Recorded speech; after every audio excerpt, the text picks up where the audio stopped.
Tem que Pois gravar é, tudo. eu já estou condicionada. Ah, sim, eu não tô, não, que elas Ah, voltaram já agora tá para mim. acostumada, é. Elas voltaram agora para mim, essa semana eu esqueci de gravar uma aula. Fui lembrar nos 15 minutos finais. Acontece.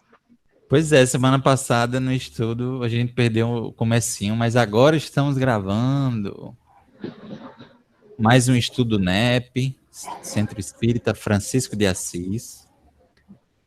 Hoje nós vamos... Eu vou explicar para vocês a dinâmica, como vai ser hoje. Eu estava até conversando com o Olívio. Hoje nós vamos ter algumas ausências e hoje a gente tinha programado para finalizar o tema da tentação de Jesus, né? Só que o nosso amigo Antônio, ele não vai poder participar hoje. Muito provavelmente não posso, talvez se entrar no finalzinho, porque, né, desde semana passada ele está atendendo um parente, dando suporte, né? E aí, o que é que ele propôs? O que é que eu vou propor também para vocês?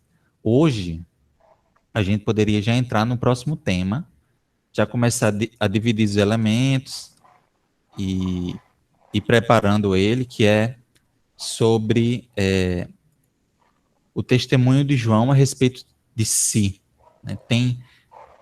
É uma passagem que eu terminei dividindo, porque tem o testemunho de João a respeito de si e o testemunho de João a respeito de Jesus, que a gente colocou para o próximo tema, né? Porque tem muita coisa nas duas passagens.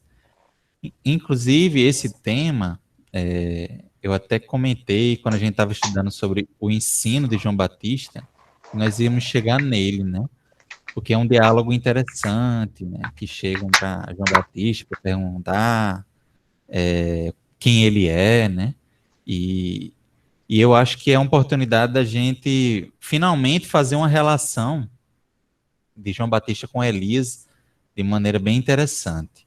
Inclusive, a título de curiosidade, a gente vai fazer nossa prece ainda, né? Mas só fazendo essa introdução, esse tema de João Batista e Elias, sendo a reencarnação dele, é um dos temas assim que mais me fascinou na época da adolescência, quando eu passei a me interessar pelo Evangelho, à luz da doutrina espírita. Então, é muito especial para mim e para muita gente também. Então, gente, se vocês concordarem, a gente entra hoje nesse tema e na próxima sexta a gente conta com o Antônio para fazer a condução da interpretação moral, né? Ele já vinha preparando um material, uma proposta de interpretação interessante. E eu acho que a gente não pode perder essa oportunidade, né? O que é que vocês acham? O Olívio já concordou, Larissa também. Pode ser Israel, Elis. Porque talvez, assim, o Antônio, a gente não tem certeza se o Antônio vai poder semana que vem também. Talvez ele tenha ainda esse imprevisto, mas até pelo que ele indicou, muito provavelmente ele possa. Mas a gente já vai introduzindo esse tema, então, relacionado a esse testemunho de João Batista. Vamos fazer, então, nossa prece inicial. Vou pedir para Larissa. Larissa, você pode fazer? Posso sim. Então, nós queremos te agradecer, Deus Pai amado, por participar desse grupo, por estarmos unidos, procurando nos aprofundar nos ensinamentos do Evangelho, procurando entender o significado, as aplicações práticas para o nosso dia a dia, para que a gente possa consertar dentro da gente aquilo que precisa ser consertado, para que a gente possa ser pessoas cada vez melhores, cada vez mais caridosas, cada vez mais pacíficas, harmonizadas, equilibradas, que possamos ser intuídos e inspirados por Ti, Abençoa os que sofrem, abençoa os que estão passando por grandes dificuldades nesse momento. Que eles possam sentir o acalento, a paz que emana de ti. Que assim seja, Senhor. Assim seja. Que assim seja. Então, meus amigos, hoje nós adentramos nesse tema.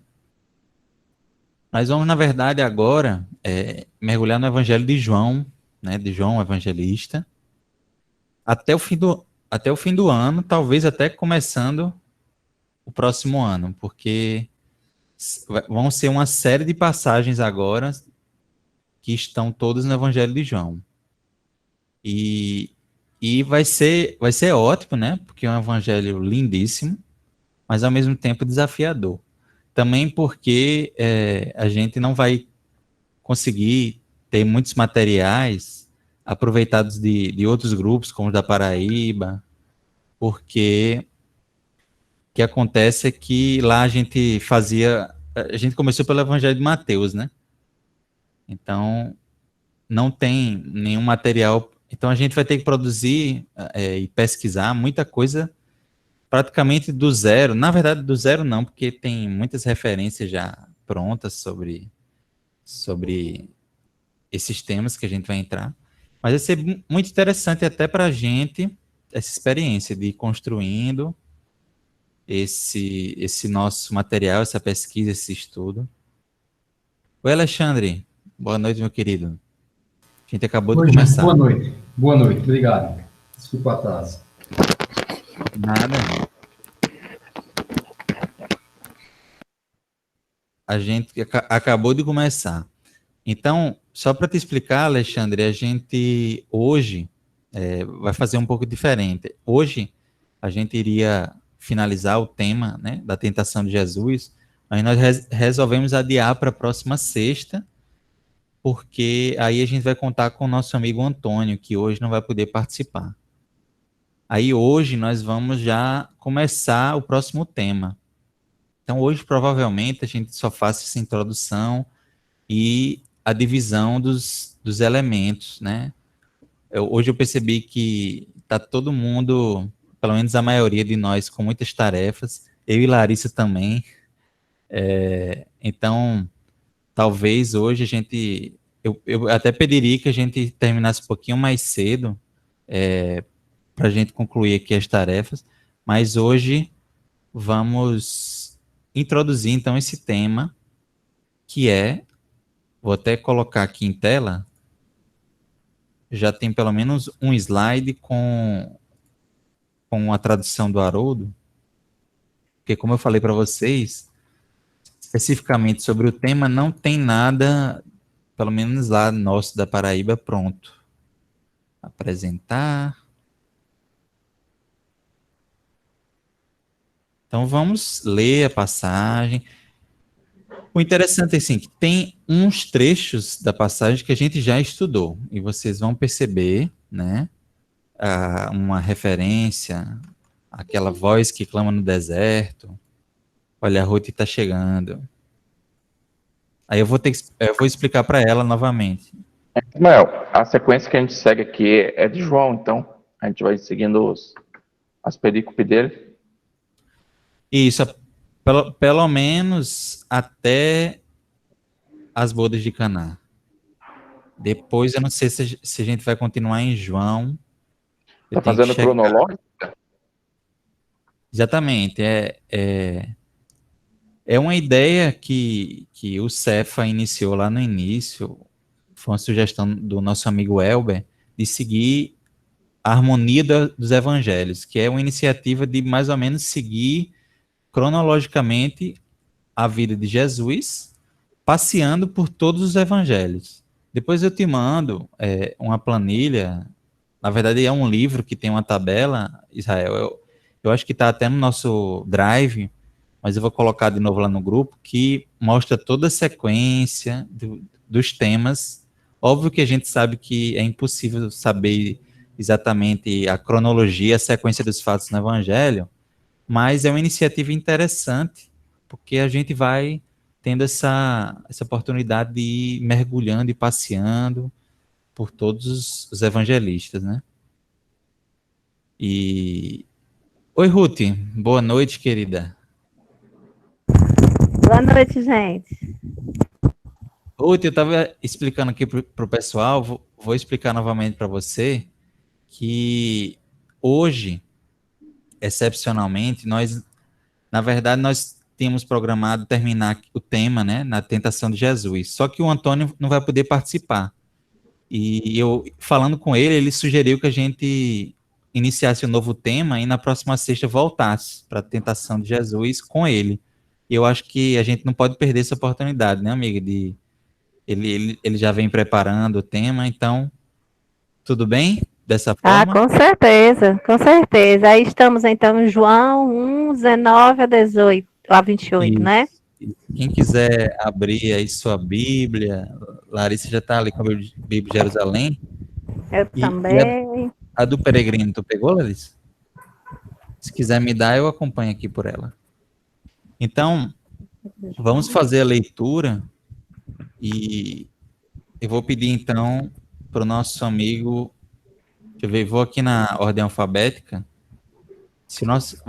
Você pode ler, Alexandre?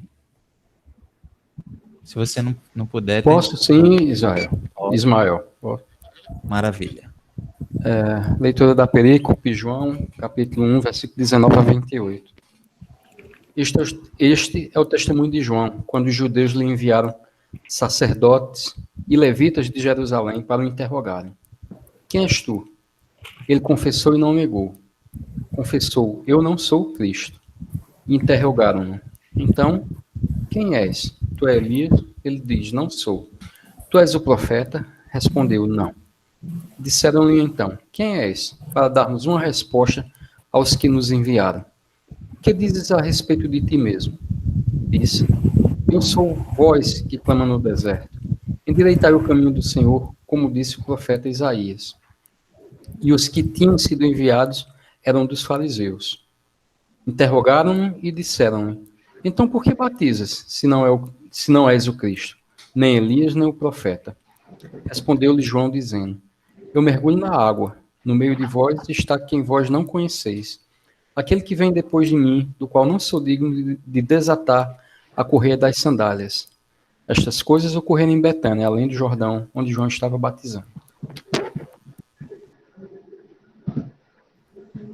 Bem, pessoal, vocês podem ter reconhecido alguns versículos, né, que a gente estudou anteriormente. Nós vimos o ensino de João Batista, né? E quando nós estávamos lá, nós comentamos que nós colocamos separadamente essa questão do testemunho de João Batista sobre si mesmo, né? Como ele se enxerga nesses questionamentos. Na verdade, é um testemunho sobre ele e sobre Jesus. Inclusive, a maioria dos evangelhos colocam um texto, a maioria das traduções, na verdade, colocam um texto corrido do versículo 19 até o versículo 34, né? Antes, já depois disso, já começa a escolha dos discípulos, mas na harmonia dos evangelhos, nós preferimos dividir, né, primeiro falar um pouco sobre essa visão que João Batista tinha de si, como ele se enxergava, para depois falar um pouco sobre como ele via Jesus. E, na verdade, fechar o quebra-cabeça, trazer a última peça desse quebra-cabeça, que é João Batista, para a gente, né? Porque a gente já estudou muito sobre ele, mas esse ponto era algo que a gente foi sempre deixando só o gostinho, né? Essa questão da comparação com Elias.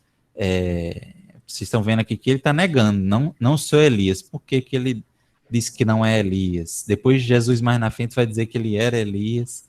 Essa confusão, por quê? E perguntaram a ele quem ele era, né? E esses questionamentos depois vão desembocar numa reflexão muito interessante lá no final sobre quem nós somos, né? na verdade. Então, é uma passagem que vale a pena a gente separar para estudar especificamente. Algumas coisas vão ficar repetitivas, mas vale a pena, como eu falei.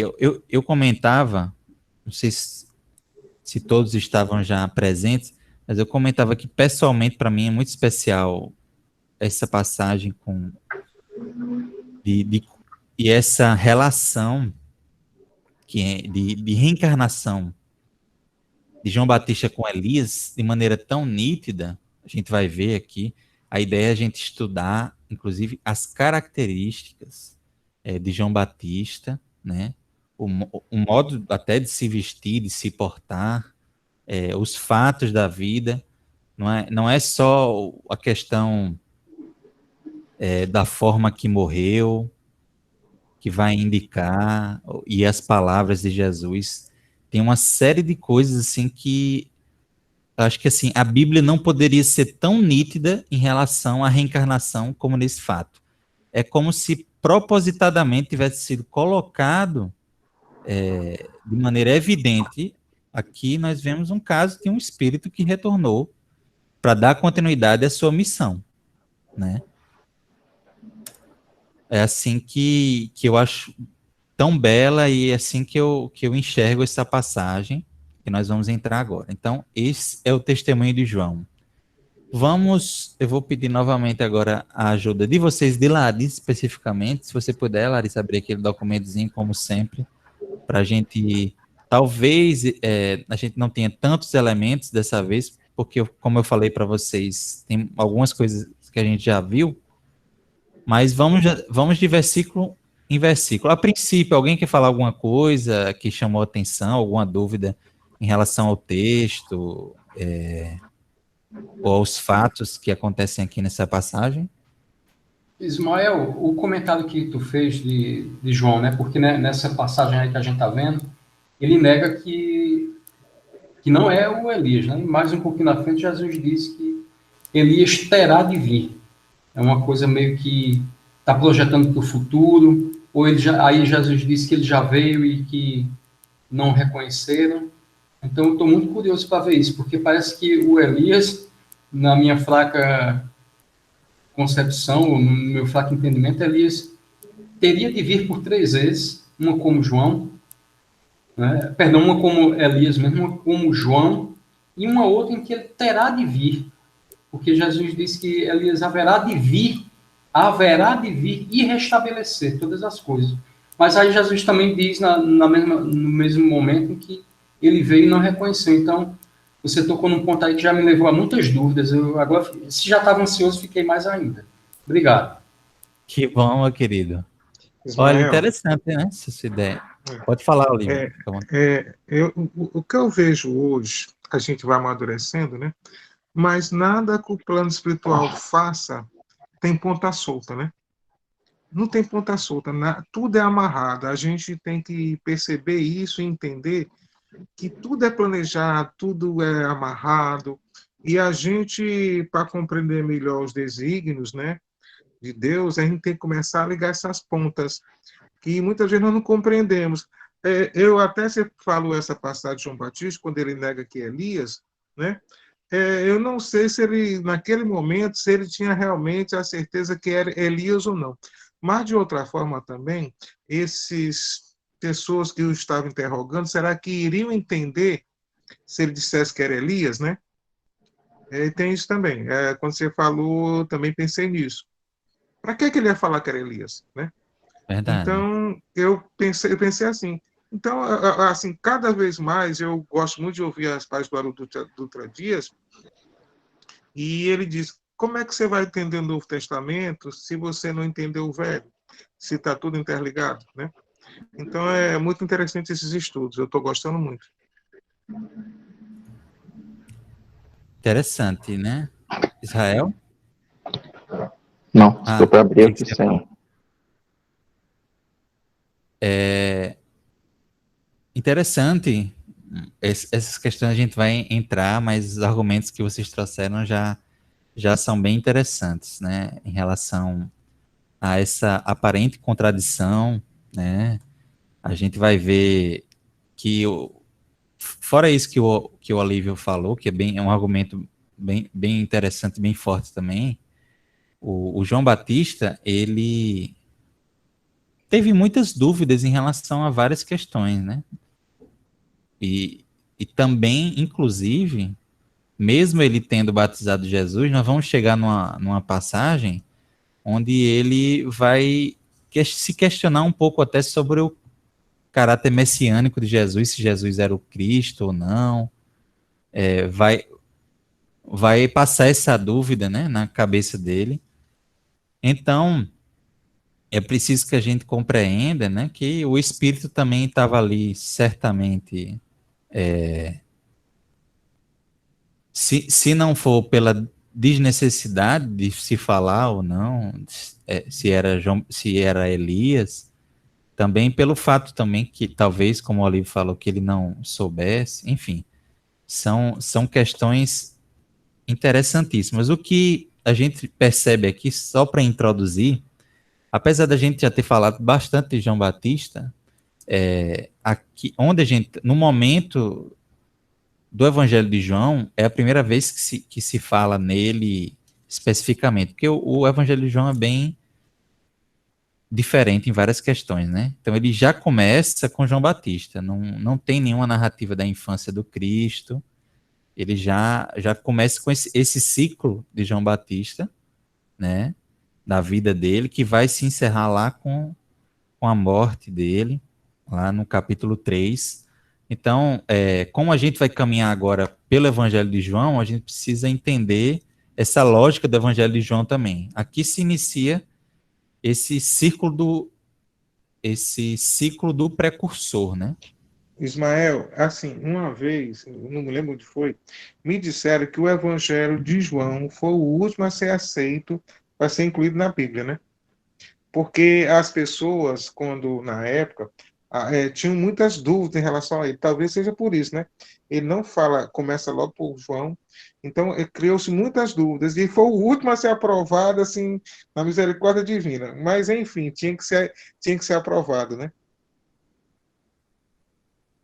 É verdade, é verdade. É um evangelho belíssimo e se foi ou não foi o último a ser aceito, mas foi o último também a ser escrito, bem depois, inclusive depois de Atos dos Apóstolos, depois de muitas cartas de Paulo.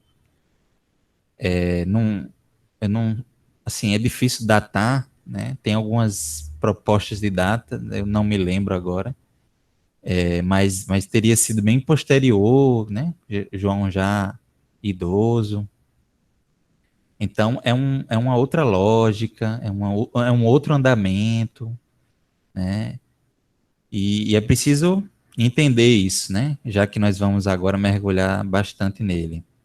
Então, até a Bíblia do Peregrino vai colocar aqui que talvez João tenha colocado esse testemunho de João Batista já no início do evangelho dele, para constatar e assegurar essa ligação, né, do precursor com o Messias, sendo que talvez até houvessem ainda algumas dúvidas em relação os próprios judeus ali. Muitos judeus achavam que o próprio João Batista era o Messias, né? Essa dúvida ficou perdurando. Então, os judeus nesse evangelho são compelidos a refletir sobre essa questão de João, né? Como ele se via e como ele via o Cristo. Vamos agora ao texto em si, para dividir os elementos mais importantes. Ismael, talvez uma grande característica também do texto, como a gente passa por todos os evangelistas, a gente vai ver que cada um ele tem uma característica, na verdade, tanto da personalidade do evangelista em si, como para o público que ele se direciona, né? Como a gente vê em todos os outros lá, né? Mateus, né? Marcos, Lucas, de repente, sim, cada um fala para os judeus, outros falam para os gentios, né? A gente vai ver ali assim, que cada um traz uma maneira diferente. Um traz se não me engano, o Lucas ali, o Cristo como o sofredor. A gente vai ver que João ele começa já mostrando Jesus como o Messias em si, né? Porque ele vem falando de João Batista, mostrando que ele já não é o Messias. Então ele já começa mostrando, apontando quem é o Messias, né? Das velhas escrituras, né? Já mostrando que João não era, né? Que ele era um grande profeta, sim, né? Tanto que foi o último profeta dos grandes profetas, dentro daquela lacuna lá, assim, onde a espiritualidade parou, vamos dizer assim, com seus grandes profetas, vamos dizer assim, de se comunicar através para a humanidade. Vamos dizer assim, foi ele que veio como precursor depois, um outro grande profeta como precursor, o mesmo Elias, sendo o último dos grandes profetas, e acaba voltando, vamos dizer assim, apontando o Messias, né, o Cristo. Sabe? Pois é, Israel, né? É importante a gente ver aqui, são feitas 4 questões a João Batista, né? E o que é interessante é que nesse interrogatório, né, as perguntas são bem, as respostas são bem diretas, né? Ele bem monossilábicas, vamos dizer assim. Então havia essa e como a gente falou, o evangelho de João parece querer evidenciar que isso é João Batista, esse é o lugar dele e esse é o lugar de Jesus. Esse é o único evangelho que tem esse diálogo, né? Que tem evidenciado esse diálogo.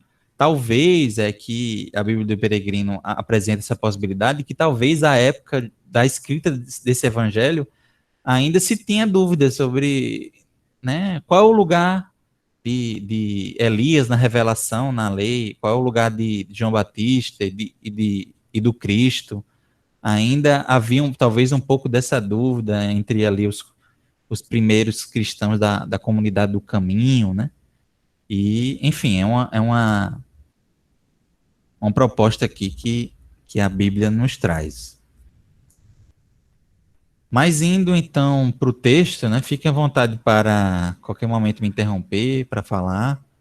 Então, vamos de versículo em versículo. Este é o testemunho de João.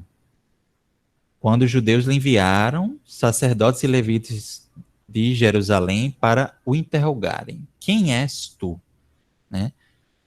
No outro estudo, a gente, se eu não me engano, né, Larissa, a gente viu essa questão das figuras dos sacerdotes, dos levitas. Vimos também o lugar de Jerusalém, a importância de Jerusalém, né? Já algumas vezes, inclusive, mas com várias roupagens. E talvez eu acho que seja interessante, em primeiro lugar, a gente estudar um pouco sobre essa palavrinha testemunho, né? O que é o testemunho? Primeiro, talvez um mergulho linguístico para ver, né? Me parece que todas as traduções usam essa palavra. A Bíblia de Jerusalém também, Larissa? A Bíblia do Peregrino usa também testemunho. E vamos adentrar, porque assim, é interessante que até algumas filosofias religiosas, algumas religiões se apropriaram desse nome, né, do testemunho, para momentos. Eu digo isso porque eu convivi, como vocês sabem, né, na igreja evangélica também, por minha mãe ser evangélica. Então, esse momento do testemunho, essa questão do testemunho é algo muito importante para os protestantes, sabe? É uma afirmação, né? Enquanto identidade de cristão, de evangélico, de protestante, de estar se modificando também de conduta. Não sei se é exatamente esse o sentido da palavra aqui, mas é uma palavra muito forte, testemunho, né? Testemunhar ainda mais sobre si mesmo. Esse é o mergulho principal que a doutrina espírita nos propõe, né? Mergulho para si mesmo.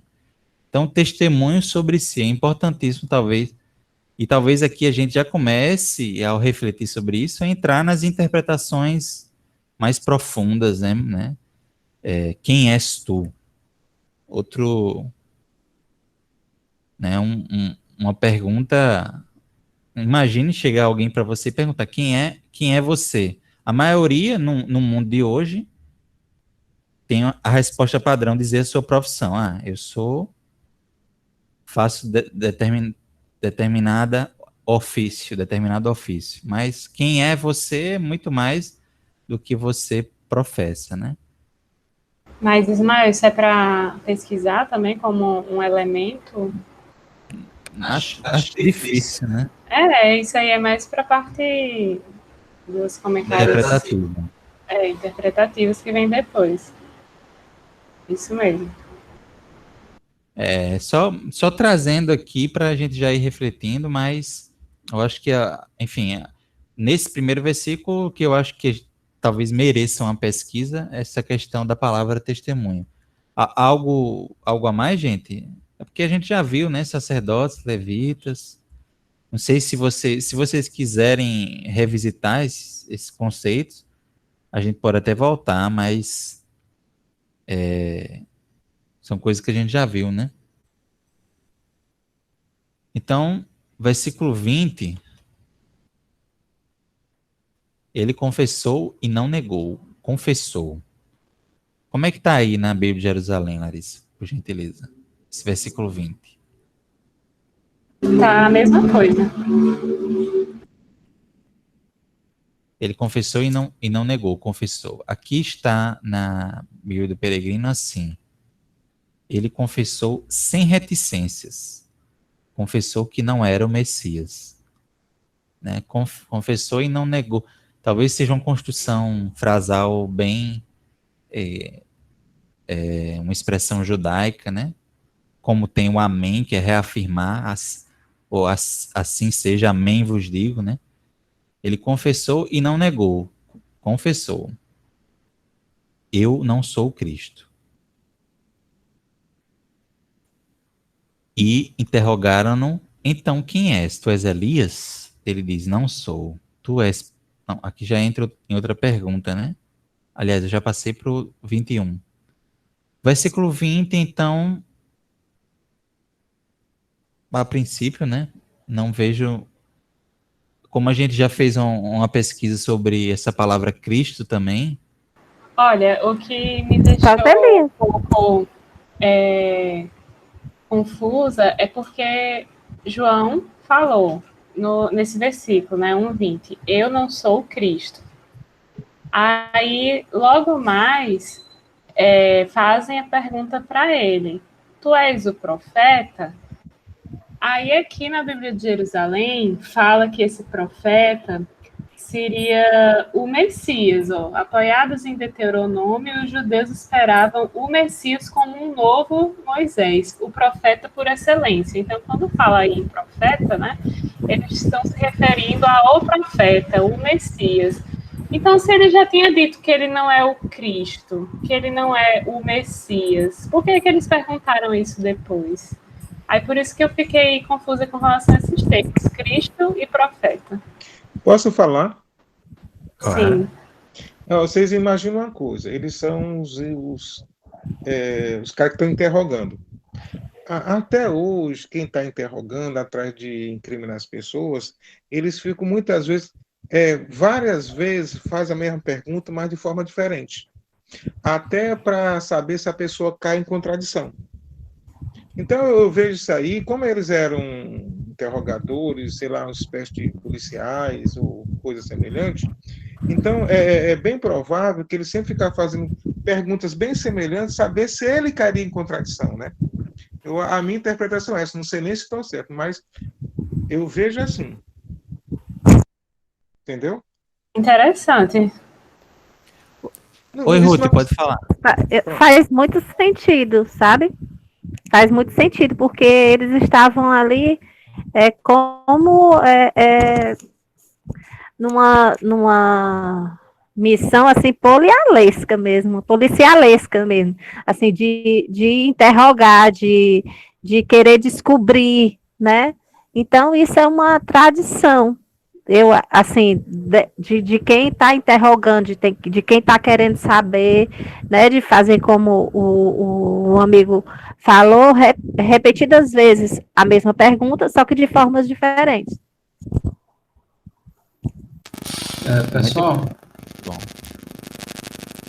Eu também estou estudando para apresentar um trabalho com Elias, né, no NEP lá da Paraíba, da Federação, e a gente está estudando, a gente vai falar sobre a vinda o sermão profético, a vinda do Filho do Homem.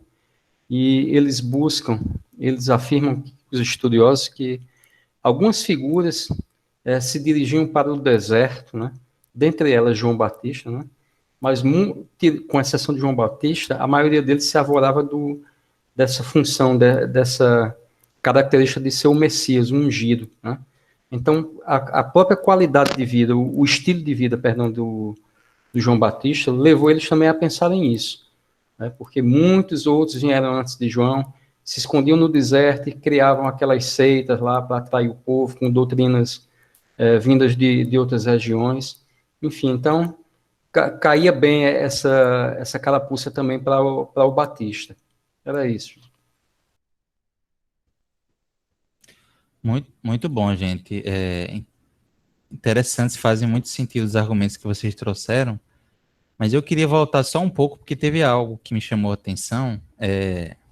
Não sei se é algo relevante ou é algo só da língua mesmo, mas vocês perceberam que ele responde uma pergunta que não foi feita.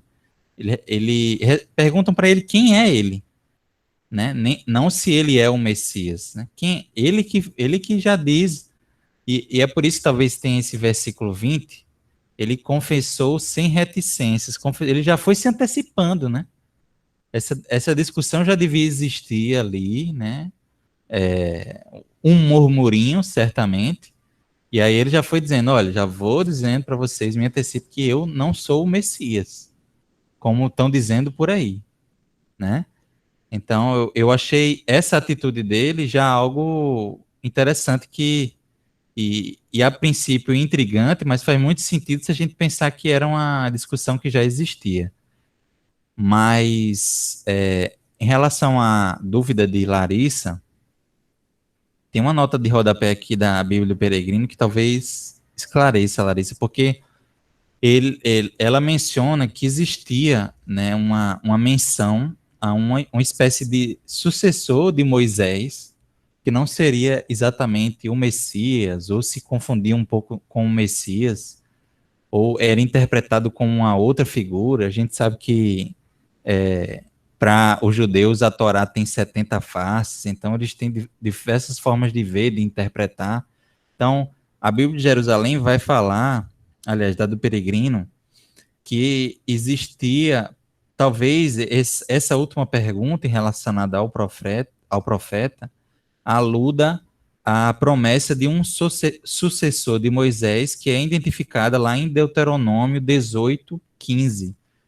Inclusive, se vocês entrarem aqui em Deuteronômio 18:15, está lá dizendo: o Senhor teu Deus te levantará um profeta do meio de ti, de teus irmãos, como eu, e a ele ouvireis. Então, é uma figura talvez interpretada por alguns levitas, escribas, como uma figura à parte do Messias, mas assim, é uma dúvida interessante e essa é uma proposta de resposta aí. Mas são vários questionamentos, né? O primeiro é sobre quem é ele, e aí ele se antecipa, diz que não é o Messias. Depois pergunta se ele é Elias. Ismael, Deuteronômio quanto? Deuteronômio, capítulo 18, versículo 15. 18:15. Tá, obrigada. A Larissa até colocou aí o versículo no chat, no bate-papo. Então, há uma primeira vamos dizer assim, negação, né, de João Batista, que ele não é o Elias, no versículo 20. A segunda, a Bíblia do Peregrino até coloca aqui, a segunda pergunta rebaixa, né? Se você não é o Cristo, mas é o Elias, o precursor do Messias, que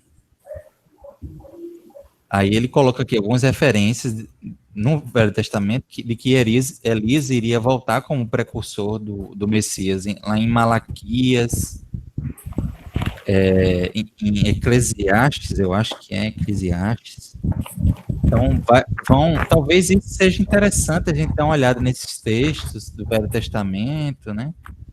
Tem, como eu falei até na reunião passada, tem um livro muito interessante que é o Comentário do Antigo Testamento no Novo Testamento, alguma coisa assim, que vai se focar justamente nessas passagens que são referidas no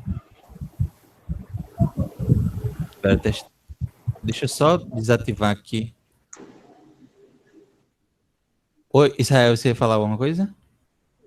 Eu também, assim, tem aquela questão, que é interessante a gente fazer essas análises do jogo das palavras em si, né? Que quando eu falo Cristo também, o entendimento de Cristo seria o ungido, né? Ou Messias, né? Então, ali quando eu pergunto se ele era esse ungido, né? Seria esse enviado. E profeta também é aquele que fala, que é o mensageiro divino, na verdade, né? Que traz a mensagem de Deus. Talvez esse questionamento dele ali, porque assim, dentro desses jogos de palavras, é interessante a gente estar fazendo essa análise ali para a gente estar também tendo essa nossa ideia, né? Verdade, amigo. Às vezes a gente acha a resposta nesses pontos aí da língua hebraica. Mas, Ismael? oi, pode Desculpa, falar, mas Ali. pode falar. Termina aí que depois eu falo. Não, pode falar, porque eu já ia seguir. É interessante a gente observando isso. Tem algumas coisas. Primeiro, ele já esperava a chegada do Messias, mas a seu modo. Também, se eles entendiam que o Messias viria, e como você colocou agora, foi em Deuteronômios ou foi um outro dos profetas que diz que antes do Messias, o Elias teria que voltar para ser o seu precursor. Se eu entendi corretamente, porque eu não estou conseguindo ler direito aqui, ou seja, ele já tinha certeza que o Messias viria, e também tinha a certeza que se o Messias viria, Elias voltaria antes do Messias, né? Então, eu acho que eles já tinham muita certeza ou desconfiança, melhor dizendo, né? Tanto que eles perguntaram para João Batista, mas será que você é o Elias, né? Até para ter uma ideia de tempo, olha, se o Elias está aqui, se ele voltou, então o Messias ou chegou ou está quase chegando, né? Também tem isso, né? Então, tem muita coisa para a gente pensar e avaliar, né? Sim, Ismael, e essa passagem que você citou, né, do Deuteronômio 18:15, é o que a Bíblia de Jerusalém usa para justificar que os judeus esperavam o Messias como um novo Moisés, o profeta por excelência. Ele já interpreta que seria a mesma coisa. Mas, enfim, são interpretações, né, diferentes. Interessante, né? Por que eles estariam fazendo... Acho que alguém comentou muito bem, acho que foi o Olívio e a Ruth também, como era esse modo, vamos dizer, investigativo, sabatinesco de confrontamento dos escribas, dos fariseus, né? Então, eles enchiam realmente de perguntas, assim como fizeram depois com Jesus, né? E aí, talvez ficasse um pouco repetitivo esses questionamentos dele, até sobre questões da lei que se contradiziam, ou se tornava prolixo demais. Ismael, Oi, Alexandre, pode falar. Depois de ler aqui a nota de rodapé da Bíblia de Jerusalém, né, que você indicou aí, Tá lá, eles esperavam realmente, eu copiei aí no chat também, Deuteronômio 18:15, que diz assim: o Senhor, o seu Deus, levantará do meio de seus próprios irmãos um profeta como eu, ouçam-no, né? Então, o Moisés já estava dizendo, ó, vai vir alguém como eu, né? E aí, quando o Olívio levantou aí o questionamento, ó, eles estão perguntando, mas por que profeta, né? Havia muitas formas de fazer a mesma pergunta, de forma diferente, para fazer o cara cair numa pegadinha, mas aí ele está, parece que os fariseus, perdão, os judeus, procuravam saber se ele seria um profeta como Moisés, porque conforme a Bíblia, a nota de rodapé da Bíblia de Jerusalém, ele diz aqui que seria um profeta esperado, que renovaria ao cêntuplo os prodígios do Êxodo.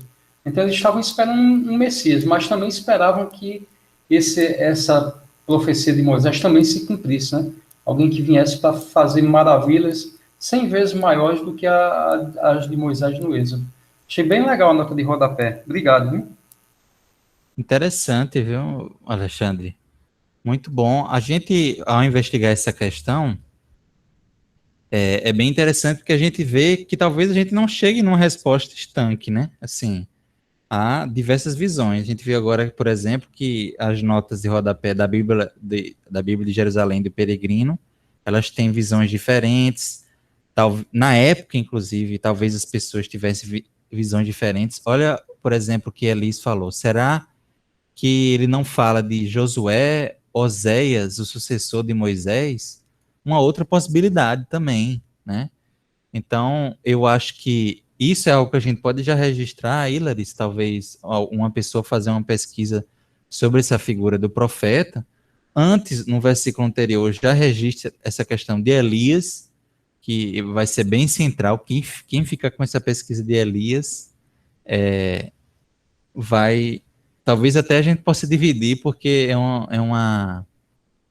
uma tarefa grande, assim, porque eu acho talvez interessante para nós, se vocês concordarem, que a gente de fato faça um mergulho na vida de Elias, né?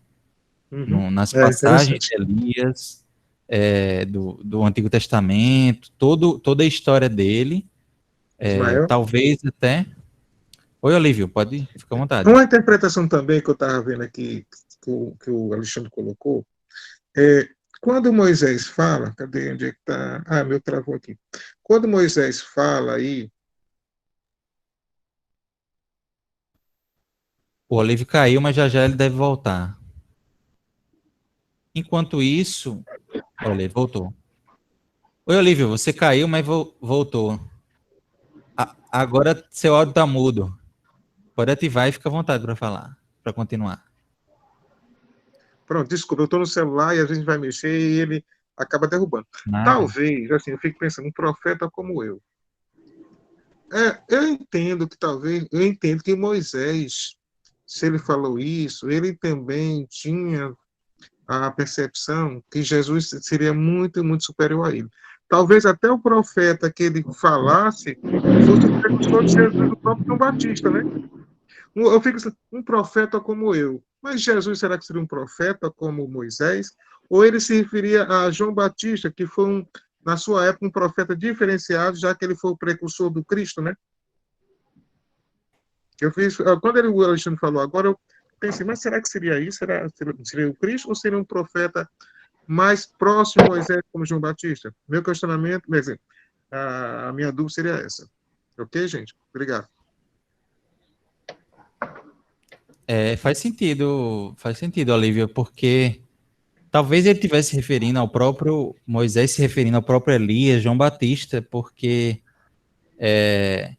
quando a gente vai ver a Torá falando especificamente sobre o Messias, de uma maneira bem especial, né?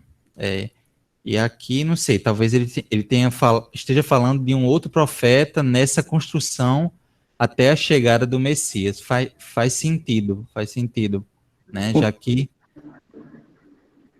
o Cristo estaria ali acima de todos eles, né? O profeta por excelência. Uma coisa é certa também, sim, o que ele sabia o que era também, né? Que apesar dele não ter confirmado ali que nem o livro falou antes ali, que ele era o Elias, porque, na verdade, na Torá, nas Escrituras, né, falava desse precursor com as características que João Batista tomou, que ele ia pregar no deserto, a característica das vestimentas dele, né, ele ia, a questão daquela pele de camelo, cingido. Então, na verdade, Elias sabia, porque ele tomou essa postura e foi pregar no deserto, dessa forma, né, vamos dizer assim, se enquadrando dentro das profecias. Então, ele sabia que e ele se anunciava como a voz que clama no deserto, né, alertando o pessoal para se arrepender de seus pecados, né, que os tempos eram chegados, anunciando já o Messias. Então, tomando a postura que ele não era ele, né. Lá no batismo, lá ele vai descobrir que naquele momento lá ele vê que é o Cristo. Poderia ter, na verdade, dentro do psiquismo, no sentimento dele, que era o próprio Cristo, né? Mas talvez não teria certeza no momento exato ali, vamos dizer assim, que Deus vem e fala, né? Através daquela que simboliza no formato de uma pomba que vem e se anuncia que esse é meu filho amado. Ele vem dizer que ele seria o Messias, né? Então aí ele fica sabendo, mas a característica dele, pelo menos no entendimento, se na sequência, é que ele sabia. Quando pergunta se ele era Elias, mesmo que ele soubesse que ele falou, ele ia falar que era. Mas como você é Elias, né? É difícil, né? Para eles até discutirem essa questão da volta, né? Da reencarnação, né? Apesar que a gente vê assim que algumas características do judaísmo ali, mas nos estudos mais aprofundados, não sei se para aquela época da Cabala em si, ou algumas questões assim, nesse sentido de entender a reencarnação. Eles aceitavam a vinda dele, né? Vamos dizer assim, como o formato de outra pessoa. Porque no fundo, quando ele nega, ele fala que se ele era Elias, ele não era Elias, né? Aquela existência pessoal dele era João Batista. Apesar que espiritualmente ele envergou o papel de Elias, né? Mas a essência espiritual dele, então ele não estava negando que não era, ele simplesmente não era, mas ele era o mesmo profeta, né? Era o mesmo espírito, a mesma. E ele precisava falar, né? E outra coisa, você falou bem, vamos dizer assim, bom, ele sabia que tinha sido Elias, mas por que, afinal de contas, ele seria obrigado a confessar isso, né? Será que se ele confessasse não poderia ser mais perseguido? E ele entendia que talvez até a sua missão fosse atrapalhada, né?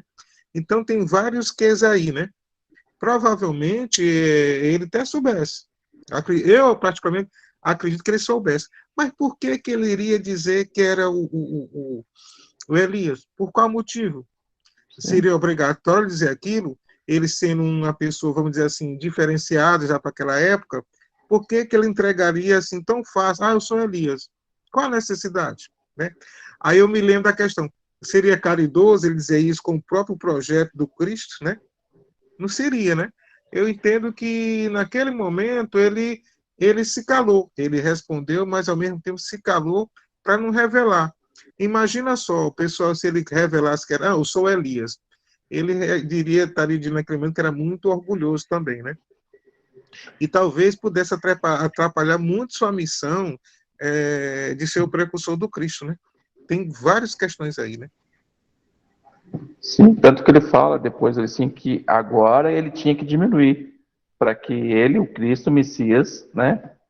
Então, ele sabia a grandiosidade dele, ele sabia que ele era o profeta, né? Esse profeta. Mas que nem você falou, não cabia, não sei, a necessidade de anunciar e que o Cristo se revelaria por ele, né? Ele apontou a direção, ele indicou o Messias, né? Através da revelação dele ali que ele fala, mas o próprio Cristo, vamos dizer assim, através da sua trajetória, ele vem se revelando daí, mostrando que ele era o Messias prometido, que ele era um ungido, né, por Deus, era o Cristo, mas dentro da sua trajetória e daí, né? E tem um detalhe, né, gente? Vocês já viram algum missionário do plano superior ser orgulhoso, egoísta e não ter humildade? Não, a gente até vê o Santo Agostinho, até os 36 anos, 30 e poucos anos, ele ser um fanfarrão, um farrista, mas depois ele se recolhe, também Francisco de Assis se recolheu depois, mas isso aí, no livro Francisco de Assis, até explica por quê. Mas esses grandes missionários todos tinham humildade, né? Para que ele ia se revelar, né? Ah, eu sou João, eu sou Elias, coisa e tal, me glorifique. Tinha razão de ser, né? Eu não sei também, dentro dessa análise, Ismael, eu não sei se você já ouviu falar, não sei se foi o Haroldo, foi numa palestra que eu vi. Vamos dizer assim, que ele teria participado das 3 revelações, né? Que ele seria do antigo, ali ele teria sido Elias, ele teria vindo como João Batista e uma possível possibilidade de ter sido Allan Kardec, né? Vamos dizer assim, participando também das 3 revelações divinas aí, né? Existem, enfim, é uma das possibilidades que são especuladas, né? Mas eu acho que faz muito sentido que Elias certamente tenha participado da terceira revelação, né? Seja como for, né? Independente de qual espírito seja, porque ele está envolvido com esse projeto. Não está envolvido, na verdade, não está envolvido, ele está comprometido com esse projeto de evangelização do mundo. Elis queria falar. Elis, fica à vontade. Oi, gente, boa noite. Eu acho, só para me falar outra coisa, é só para complementar o que Israel está falando aí, assim, eu acho Kardec muito mais parecido com Moisés, porque quando a gente vê o Pentateuco, eu estou vendo aqui as leis morais para fazer um estudo, e aí os 10 mandamentos, então 10 leis morais, tem muita semelhança, assim, com aquele que faz as leis, aquele que dá o caminho. Mas só sobre essa história de dizer não sou, ele diz não sou, mas aí depois ele diz assim, né? Eu sou a voz que clama no deserto, endireitai, deixa eu ver aqui, endireitai o caminho do Senhor, como disse o profeta Isaías. Então, assim, é bem interessante porque esse padrão é muito bacana no Evangelho, né? Jesus usa muito desse recurso também. Quando ele vai dizer alguma coisa, alguém pergunta alguma coisa, e que ele não quer dizer que se refere a ele mesmo, ele usa sempre, ou então ele quer reforçar algo que já é de conhecimento de todo mundo, e aí já está na tradição hebraica, e todo mundo vai saber do que ele está falando, ele vai lá no Antigo Testamento e traz um versículo para dizer assim, é assim como disse o profeta tal. Então não precisava ele dizer eu sou, tá? Tava aí as pistas para a gente ver quem era, a que propósito veio o Espírito. E assim, a gente é super bacana a gente ficar fazendo um estudo comparativo de quem era quem, né? Mas isso se tornou uma febre no movimento, assim, né? E aí tô puxando mais para outra reflexão. Hoje em dia existe uma preocupação muito grande das pessoas dizerem fulano era fulano, o Chico é Kardec, né? E eu acho que isso não é tão importante. É interessante ver como Jesus confirma para ver a reencarnação agindo, a lei da reencarnação agindo, a continuidade do trabalho daquele espírito que também vem resgatar um passado, porque ele era muito à frente, mas ele também tinha um passado lá como profeta Elias, que ele precisava ajustar. E aí ele vai trazer uma circunstância para a vida dele que vai fazer esse reajuste com a lei divina. Mas isso não é tão relevante, né? Eu concordo concordo com a Elis, né? totalmente. Opa, foi mal. Fala, Ismael, desculpa. Falamos a mesma coisa, amigo. Não, pode falar, só ia dizer isso mesmo. Não, assim, concordo com a Elis, justamente isso. Não tem importância se o fulano foi ciclano ou beltrano, mas eu acho que a importância tem, imagine só, será que seria convocado para ser o precursor do Cristo qualquer espírito, né? Eu sempre estou questionando muito o seguinte, a gente hoje, eu não importa quem foi Kardec na história, mas eu acho que Kardec foi convocado porque era um espírito de escola e muito, muito preparado. Quando a gente observa que em 10 anos ele fez o que fez, É bem simples. Eu estava conversando agora com a Larissa. Larissa, a gente sabe que quando vai fazer um artigo, né? A gente quebra a cabeça, pesquisa várias coisas. Fazer a obra que Kardec fez em 10 anos é uma coisa de um espírito muito bem preparado, né? Essa também, eu vejo aí o João Batista, até ao lado do Cristo, seu precursor, também era outro espírito de escola. Então, eu não acho que a Larissa tem razão, não importa se Kardec foi, como é, foi quem foi, João Batista, foi Moisés, foi isso, aquilo outro, isso não importa, né? Importa que o grande trabalho que ele fez, eu também concordo com ela plenamente. Pessoal, Elis me deixou aqui cismado com uma coisa, porque quando ela lembrou aqui que o comentário da Elis como um todo, né? Tem uma questão aqui de tradução. A gente está com a Bíblia de Jerusalém aqui e vê aqui: eu sou uma voz que clama no deserto. Mas se você pegar a Bíblia, a João Ferreira de Almeida, né? Ele diz aqui: eu sou a voz do que clama no deserto. Em qualquer uma das duas traduções, ele diz aqui: eu sou uma voz que clama no deserto, mas é uma voz, é como uma segunda, é como uma inspiração. E na tradução de João Ferreira de Almeida, ele diz: eu sou a voz do que clama no deserto, trazendo para si mesmo aquela configuração, aquele perfil de Elias lá atrás. Inclusive, além da forma de vestir, de comer, de se portar. Então, João Batista parece estar dizendo aí, em outras palavras: eu sou Elias mesmo. Ele nega ao tempo que, ao final, vai lá e confirma: eu sou a voz do que clama no deserto. Então, ele quis deixar o judeu pirado mesmo. Era isso. Só tá isso aí mesmo. Eu tinha visto que agora, a análise que ela fez ali, ele em cima ele fala que não é Elias, lá embaixo, depois ele fala que eu sou a voz que clama no deserto. Se a profecia falava que a voz que clama no deserto viria e as características dela, né, é isso mesmo. Pois é, Israel, aquilo que você falou começa a fazer mais sentido com isso, porque, enfim, é só uma proposta de interpretação, mas eu acho que faz muito sentido. Ele não era a personalidade mais do Elias, né? Mas era o espírito, representava tudo, toda essa bagagem, né, missionária, né, que existem dois textos que são indiretamente mencionados aqui, né? Primeiro, Malaquias 3, é um texto aí bom para anotar, para quem for falar do precursor. Malaquias 3, né? Malaquias capítulo 3, a partir do versículo 1, ele já começa dizendo: eis que envio o meu mensageiro, que preparará o caminho diante de mim, e de repente virá ao seu templo o Senhor, a quem vós buscais, e o mensageiro da aliança, a quem vos desejais, vós desejais. Eis que ele vem, o Senhor dos exércitos. Essa é até uma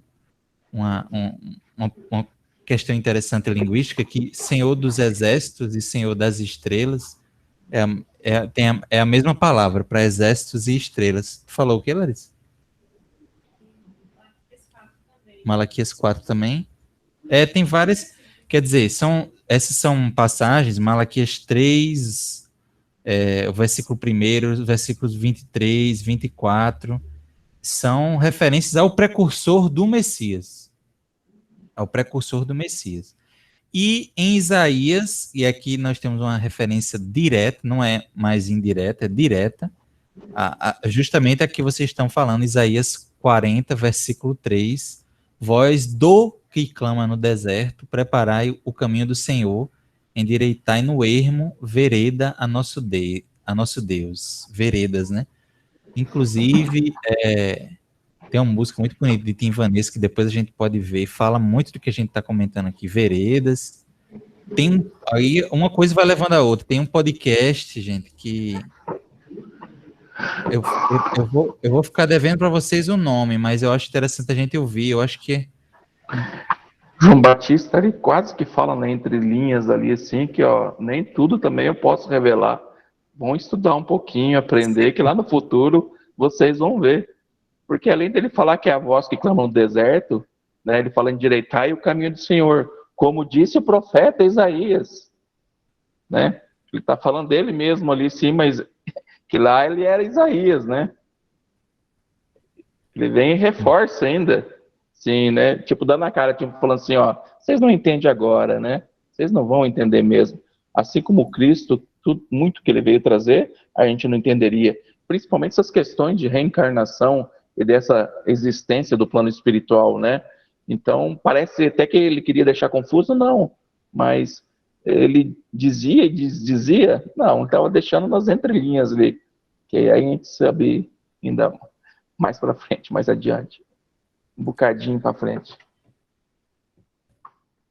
Muito bom, gente. É ótimo que a gente esteja se focando nessa parte inicial, porque a parte final a gente já estudou, né? Então, essas dúvidas e essa expansão do assunto que dá para fazer, focada nessas figuras, né? O Cristo, o Elias, principalmente o Elias e esse profeta. Eu vi até aqui no bate-papo Alexandre e Elis conversando sobre esse termo profeta. Pode ser uma discussão para a gente trazer na próxima vez que a gente voltar a esse tema, né? Principalmente quem for pesquisar essa figura do profeta pode trazer para a gente discutir o que é profeta, o que é ser profeta para o povo hebreu, para a doutrina espírita. A gente sabe que tem até uma pergunta no livro dos Espíritos, né? Qual o caráter do verdadeiro profeta? E essa figura do profeta, da profecia, eu acho interessante a gente conversar sobre o que é. O Kardec vai falar muito, vai esclarecer bastante, mas ainda às vezes surgem dúvidas, né? E esses questionamentos nossos são importantíssimos. Então, é bom que a gente traga isso. Então ficam essas tarefas, né? Sobre Elias, então, a gente, como o Alexandre colocou aí, acho que foi o Alexandre, a história do a história do Elias está lá no livro de Reis, né? Primeiro Reis. Então, acho que vale a pena a gente dar uma olhada, né, na história do Elias. E qual era outro ponto? E essas passagens que eu comentei, né? Do Malaquias e do Isaías, que são referidas aqui no texto. Vocês têm algo mais que vocês acham que a gente deva também mergulhar para pesquisar, para discutir, para estudar do texto? Essa questão, como eu falei, né? Só a gente parou no versículo 21, mas a gente depois abordou os outros versículos, o 22. Disseram-lhe então, quem és, né? Me diga quem você é para eu dar uma resposta, porque nos mandaram aqui e eu preciso voltar com alguma resposta, os fariseus, né? Que diz a respeito de ti. Ismael, Oi, Alice, pode falar. desculpe ele interromper. Nada, Nos estudos anteriores, vocês viram a localização? Porque essa Betânia não era a mesma Betânia de Lázaro. Se eu não estou me engano, a outra Betânia era de Sim, Lázaro. Né? exatamente. E aí, A gente viu, até ficou com Larissa, né? Essa pesquisa. Você falou tudo. Realmente são cidades diferentes, apesar do mesmo nome. São e se eu Betânias não me diferentes. engano, se chamava Betabara, e Isso. significava casa de passagem, né? E é interessante, porque é uma localização que eles migravam, né? Que eles migraram de um local para outro. É como se ali também fosse um local de passagem de uma vida material para uma vida espiritual. Mas aí, como já foi, então Olha, tranquilo. interessante. Não, mas vale a pena trazer. A gente não tinha discutido sobre esse ponto da passagem. É uma visão interessante. Então era uma cidade ali um ponto, vamos dizer assim, estratégico, né? E como você falou bem, não era aquela Betânia que a gente conhece. É bom diferenciar essas cidades. Na Bíblia de Jerusalém tem um comentário que fala exatamente o que a Elis falou. Certo.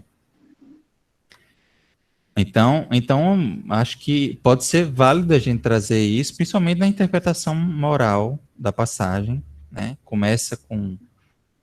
Existe essa referência lá no finalzinho, né? De que essas ocorrências aconteceram em Betânia, além do Jordão. Mas então é isso. O 23 fala daquela passagem de Isaías. O 24 que os fariseus, né, tinham sido enviados. Aliás, tinham sido aqueles que enviaram aqueles homens, sacerdotes e levitas. E aí começa outra interrogação, né? E aí ele começa essa passagem a gente viu, essa questão, ele dizer que eu mergulho na água, mas no meio de vós está quem vós não conheceis, aquele que vem depois de mim, do qual não sou digno de desatar a correia das sandálias, né? A gente já viu essa passagem, mas está dentro do contexto, né, do Evangelho de João. É importante a gente saber disso. Bem, meus amigos, acho que é isso. Não tem tantos elementos, para a gente pesquisar, mas ao mesmo tempo há muito assunto, né? E há a oportunidade da gente ver até outras mídias. Infelizmente, por exemplo, não existe ainda um filme, pelo menos assim, que de fácil acesso, um filme de João Batista. Eu adoraria que tivesse um filme, como tem de vários outros personagens do Evangelho. Seria a oportunidade da gente ver, ou de Elias, hein? Se alguém achar, nos fale, porque é uma oportunidade legal da gente ver. Há cenas, né, nos épicos, outros filmes que falam da Bíblia, da história de Jesus, há muitas cenas com João Batista. O filme do Zé Firelli, que é gigantesco, tem. E depois, aí eu pergunto para vocês, a gente pode trazer outras referências. Eu me lembro de um podcast que o Haroldo fez, lá do Portal C, do Pode Ser, que ele fala sobre esse assunto, João Batista. Eu então vou ficar com essa tarefa de colocar lá no grupo para vocês ouvirem, né? Porque é fantástico. E lá eles falam sobre a música Veredas, de Tim Vanessa, que vai falar sobre João Batista, sobre a vida dele. E são referências também que a gente pode acrescentar, até para estudar. É uma música que dá para estudar ela, de tão profunda que é. Israel? É interessante assim, que todos os elementos que a gente viu ali assim, quase que joga para esse contexto do meio da perícope mesmo, né? Da gente desmembrar e fazer essa análise ali das profecias antigas, né? E João Batista como um precursor.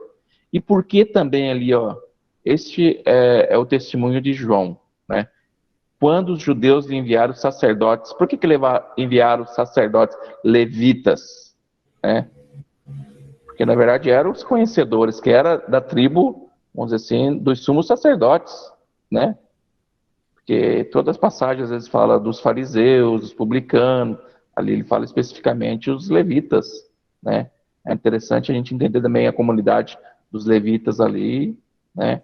E o que era o elemento dentro da simbologia da comunidade judaica ali, para a gente entender. Talvez, Israel, talvez aqueles mais preocupados, né, em identificar o mais rápido possível quem é o precursor, porque aí vai vir um Messias e eles precisam saber quem é, né? Sim, então eles ficavam investigando. E eram os responsáveis lá pelas oferendas, né, pela cerimonial, né, do templo. Exatamente, muito, muito boa observação. Então é isso, ficamos com esses pontos que Larissa anotou. Então, deixa eu dizer quais foram, para ver se vocês concordam. Pode falar. Sacerdotes e levitas. Quem procurar, né, sobre os levitas, aproveita e fala rapidinho sobre os sacerdotes. 2, testemunho. 3, Elias. 4, o profeta. E quem pesquisar o profeta, é importante que procure ver, né, essa distinção com relação ao Cristo, porque o autor desse texto, né, João, ele escreveu aqui, ó: se não és o Cristo, nem Elias, nem o profeta. Então, é como se fossem realmente categorias diferentes. Então, acho importante se achar alguma referência a respeito dessa diferença, né? 5, eu coloquei justamente a passagem de Isaías, que é citada aí, que é João, que está em João 1:23, que é assim, disse, eu sou voz que clama no deserto, endireitai o caminho do Senhor, como disse o profeta Isaías. E essa pessoa pode até pesquisar algo, né, sobre o profeta Isaías, não sei. E 6, Betânia, além do Jordão. 6 itens. Pronto, 6 itens. Aqui nós já temos mais que isso, né? Nós temos 7, 8 pessoas aqui. Deixa eu contar aqui. Que eu tô duplicado. Aliás, quem tá duplicado é Israel. Então, temos aqui. Tira o hotel fora aí. O hotel não vai participar. Tem 7. E eu me confundindo aqui, porque eu tô com o nome de Larissa também. 7 pessoas aqui. Então, já tem mais do que. Eu acho que pode ser assim. Nós dividimos entre nós e Elias talvez possa ser dividido entre 2 pessoas, porque eu acho que é muita coisa, assim. A história dele, né? Então, aí daria certinho 7. Como a gente sabe, como vocês já sabem, né? A gente é bem flexível no grupo. Se outras pessoas também quiserem fazer essa pesquisa, nos ajudar, melhor ainda. Quanto mais pessoas juntas fazendo essas pesquisas, melhor ainda.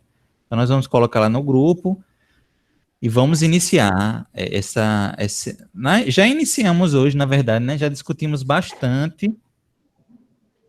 Talvez a gente não precise passar tantas reuniões discutindo sobre esse tema, ou talvez eu esteja enganado e a gente termine passando várias sextas, como foi esse tema da tentação de Jesus, que semana que vem, se der tudo certo, com o amigo Antônio, a gente volta a falar sobre esse tema.